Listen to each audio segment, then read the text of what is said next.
Holi Trinity church 1857 میں تعمیر کیا گیا تھا۔ اسی سال صغیر کے لوگوں نے اپنے غیر ملکی حکمرانوں کے خلاف جنگ چھیڑی تھی۔ چرچ کی پہلی اینٹ 2 مارچ 1850 کو رکھی گئی تھی، لیکن چرچ کی گھنٹی پہلی بار 17 مئی کو بجی۔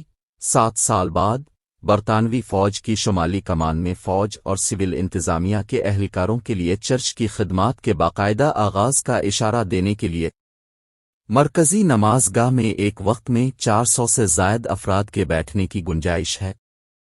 ہال کی مشرقی، شمالی اور جنوبی کھڑکیاں رنگین شیشوں سے بنائی گئی ہیں، اینگلو انڈین انداز میں، اور چھت اور فرش لکڑی کے ہیں۔ چرچ کا فرنیچر جیسے لیکچر، ممبر وغیرہ لکڑی کے ہیں اور کشمیری نقش و نگار سے مزین ہے۔ تسبیح اور گانوں کے لیے استعمال ہونے والا ایک پائپ آرگن اتنا ہی قدیم ہے جتنا کہ چرچ خود اپنی اصل جگہ پر کھڑا ہے، لیکن اب کام کرنے کی حالت میں نہیں ہے۔ دیوار کے ساتھ تختیوں پر ان ممتاز افراد کی تفصیلات موجود ہیں جو نوآبادیاتی دور میں مری میں انتقال کر گئے تھے۔ کول اور Major F S Damon, 3rd Dragoon Guards, Prince of Wales, 3 ستمبر 1982 کو مری میں انتقال کر گئے۔ ان کی رجمنٹ کے افسروں اور اراکین کی جانب سے دونوں افراد کی یاد میں ایک تختی نصب کی گئی ہے۔ کوئنس بنگال آرمی کے میجر جنرل جان اینڈرسن بارسٹو کی یاد میں ایک اور تختی لگائی گئی ہے، جو 9 جون 1863 کو مری میں 66 سال کی عمر میں انتقال کر گئے تھے۔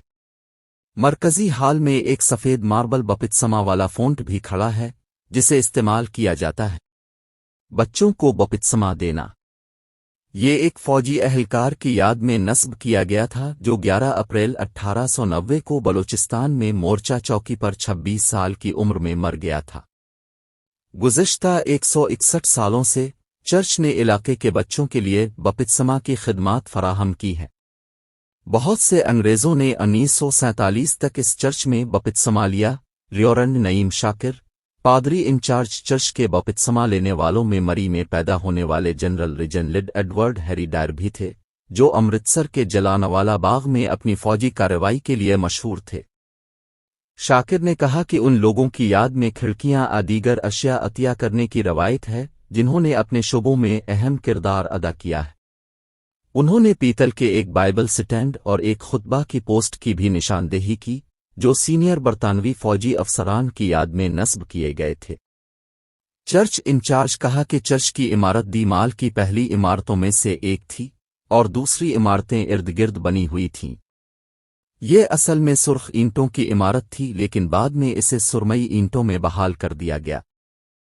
پادری انچارج نے کہا کہ چرچ کو اپنی حالت بہتر بنانے کے لیے حکومتی توجہ کی ضرورت ہے۔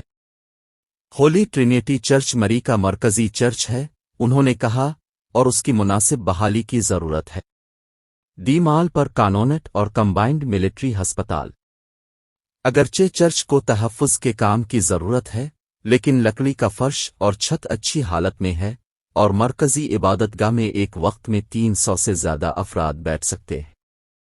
چرچ کے ایک پرانے کارکن نے کہا کہ عیسیٰ اور مریم کے مجسمے، ہال میں لاطینی خطوط اور دیگر اشیاء پرانی چیزیں تھیں جو انگریز اپنے ساتھ لائے تھے۔ چرچ بشپ کے لیے ایک گھر اور دفتر کے ساتھ بھی منسلک ہے، اور مری میں سب سے پہلے قائم ہونے والا چرچ ہے جو آج تک اپنی اصل حالت میں موجود ہے، جو مری مال روڈ کی زینت ہے۔ حکومت کی جانب سے بہترین سیکیورٹی کی سہولت عبادت اور ان کے مذہبی تہواروں میں دی جاتی ہے۔ یہ چرچ سیاحوں کی توجہ کا بھی مرکز ہے، جو مری کی ایک قدیم اور یادگار مذہبی عبادت گاہ ہے۔